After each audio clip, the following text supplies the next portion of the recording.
जय श्री कृष्णा।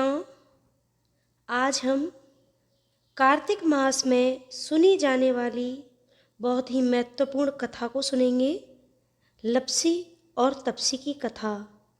इस कथा के बिना कार्तिक मास के महात्म्य की कथा पूर्ण नहीं मानी जाती है। सुनते हैं कहानी।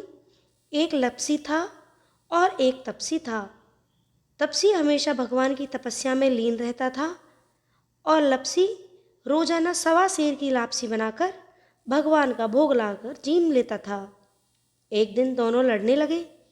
तप्सी बोला, मैं रोज भगवान की तपस्या करता हूँ, इसलिए मैं बड़ा हूँ। लप्सी बोला, मैं रोज भगवान को 1.25 सेर लापसी का भोग लगाता हूँ, इसलिए मैं बड़ा हूँ। नारद जी वहाँ से गुजर रहे थे। दोनों को लड़ता देखकर उनसे पूछा कि तुम क्यों लड़ रहे हो। तप्सी ने खुद के बड़े होने का कारण बताया और लप्सी ने अपने बड़े होने का कारण बताया। नारद जी बोले, तुम्हारा फैसला मैं कर दूंगा। दूसरे दिन लप्सी और तप्सी नहाकर अपनी रोज की भक्ति करने आए तो नारद जी ने छुपकर 1.25 करोड़ की एक एक अंगूठी दोनों के आगे रख दी। तप्सी की नज़र जब अंगूठी पर पड़ी तो उसने चुपचाप अंगूठी उठाकर अपने नीचे दबा ली।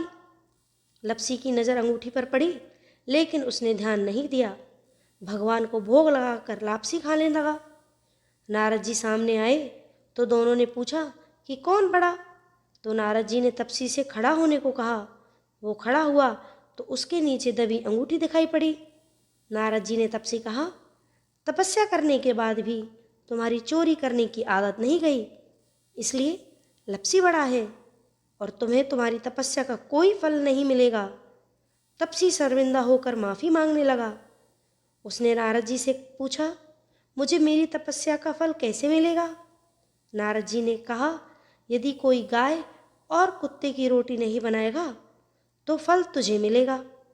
यदि कोई ब्राह्मण को भोजन करवाकर दक्षिणा नहीं देगा तो फल तुझे मिलेगा।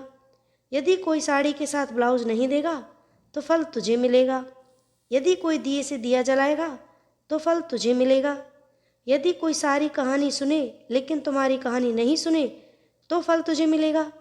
उसी दिन से हर व्रत कथा कहानी के साथ लप्सी तप्सी की कहानी भी सुनी जाती है।